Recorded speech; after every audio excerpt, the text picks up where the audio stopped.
మరి ఋషి పుంగవులు, బ్రాహ్మణులు, మరి చతుర్వేద పారాయణలు, ఇతర మరి పూజారులు ప్రతి ఒక్కరూ కూడా దాదాపు 30 నుండి 35 మంది గత 3 రోజులుగా ఈ వరుణయాగం అనేటువంటి కార్యక్రమాన్ని చేపట్టి ఈరోజు పూర్ణాకుంభంతో సమాప్తి చేసి మరి అదేవిధంగా ఇప్పుడు మన ఋష మహాముని గురించి కూడా పెద్దలు చెప్పడం జరిగింది.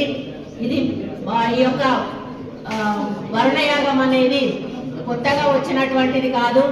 పూర్వకాలంలో రాజులు కూడా సరైన సమయంలో వర్షాలు రానప్పుడు రైతులు మరి పంటలు పండక విలవిలలాడుతున్నప్పుడు వారు మరి వాళ్ళ రాజులు తప్పనిసరిగా వాళ్ళ అధికారికంగా ఈ యొక్క వర్ణయాగాలు చేయించేవాళ్ళు. అప్పుడు వర్షాలు కురిసి పంటలు పండి రైతులు సంతోషంగా సుభిక్షంగా ఉండేవాళ్ళు. మరి రైతు లేదే రాజ్యం లేదు, రైతు చల్లగా ఉంటేనే రాజ్యం చల్లగా ఉంటుంది. మరి రైతు 4 మెతుకులు పండిస్తేనే మనం అందరం కూడా తినడానికి ఇంత తిండి దొరుకుతుంది. ఎప్పుడైతే కరువు వస్తుందో, కరువు కాటకాలు వచ్చినప్పుడు మనమే కాదు పిల్ల జల్ల గొడ్డు గోద ప్రతి ఒక్కరూ కూడా మరి ఇబ్బంది పడాల్సిన పరిస్థితులు ఉన్నాయి. అటువంటి సమయాల్లో మరి వారికి తినడానికి ఏమీ దొరకక చనిపోయినటువంటి సందర్భాలు కూడా మనకు పూర్వకాలంలో చరిత్రలో చాలా చూసాము. కాబట్టి మన తెలంగాణ పోయినసారి అత్యధిక పంట పండించిన రాష్ట్రంగా మరి దేశంలో నమోదైంది. కానీ మనకు ఎన్నో అది దానివల్ల ప్రభావం వల్ల పసిఫిక్ మహాసముద్రంలో ఏర్పడిన ఆ యొక్క ఇబ్బంది వల్ల ఈరోజు వర్షాలు పడవు అని చెప్పి మనకు శాస్త్రవేత్తలు సూచనలు ఇవ్వడం జరిగింది. కానీ మన ప్రయత్నం, మానవ ప్రయత్నం, దైవ ప్రయత్నం తప్పకుండా ఉండాలి. కాబట్టి మరి మానవ రూపంలో ఉన్నటువంటి ఋషిపుంగవులు మరియు ఇక్కడ వేద పండితులు, పారాయణులు అందరూ కూడా కలిసి మరి దేవుడికి సమర్పించుకున్నారు. ఈరోజు మా తెలంగాణలో పరిస్థితి ఈ విధంగా ఉంది. మీరు కానీ మేము చేస్తున్న వరుణయాగాన్ని మెచ్చి వర్షాలు కురిపిస్తే మేము మా తెలంగాణ ప్రాంతము, మా తెలంగాణ రైతులు చల్లగా ఉంటారు. వారు పండించిన పంట మరి మేము తినాలి, మీకు కూడా నైవేద్యం పెట్టాలి. కాబట్టి మీరు ఆశీర్వదించండి, తప్పకుండా వరుణుల్ని పంపించండి అని చెప్పి వారు చేసిన యాగం సఫలీకృతం కావాలని కోరుకుంటూ మరి చివరగా వారు కొన్ని కార్యక్రమాలు చేయాలి అని చెప్పి ఇప్పుడు చెప్పారు. ఆ కార్యక్రమాలు పూర్తి చేయడంతో వరుణయాగం పూర్తవుతుంది. మరి మనమందరం గమనిస్తూనే ఉన్నాం. మొన్న వీరు మొదలు పెట్టిన దగ్గర నుంచి కూడా మబ్బులైతే వస్తున్నాయి, తుంపర్లు అయితే వస్తున్నాయి, ఏదో వర్షం వచ్చి రానట్టుగా వస్తుంది.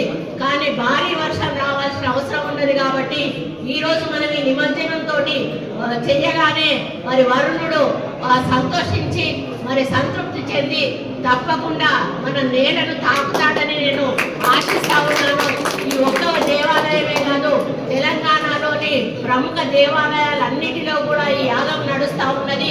మరి అందరం మొరపెట్టుకుంటున్నాం కాబట్టి మన అప్లికేషన్ వరుణుడు ఎండార్స్ చేస్తాడని నేను అనుకుంటా ఉన్నాను.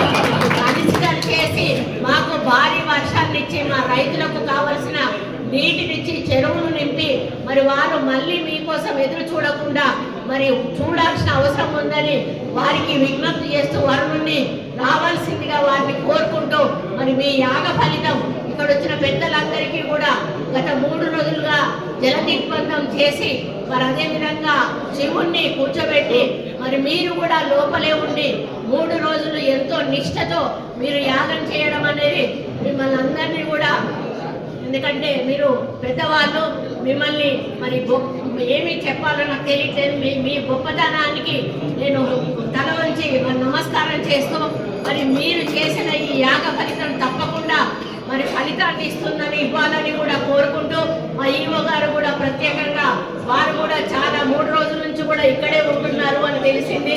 మరి వారు కూడా చాలా బ్రాహ్మణులు కాబట్టి వారికి కూడా ఆ యొక్క శరీరంలో ఆ రక్తం ఉంది కాబట్టి వారు కూడా ఈ పూజల్లో పాల్గొనడం అదృష్టంగా భావిస్తూ మరి తప్పకుండా వరుణదేవుడు శాంతించాలని మరి ముక్కోటి దేవతలు కూడా వరుణుణ్ణి ఇక్కడికి పంపించాలని, ఎందుకంటే ఒక వరుణుడి కోసం యాగం కాదు, ముక్కోటి దేవతలు కూడా ఈ యాగాన్ని తిలకిస్తా ఉన్నారు, ఈ ఇబ్బందులు గ్రహిస్తా ఉన్నారు. కాబట్టి మీరందరూ కూడా కూడా ఎట్టి పరిస్థితుల్లో వరుణుణ్ణి మా దగ్గరికి పంపించి శాంతింపజేసి మా దగ్గరికి పంపించాలని కోరుకుంటూ మరి మీ పెద్దలందరికీ కూడా పేరు పేరున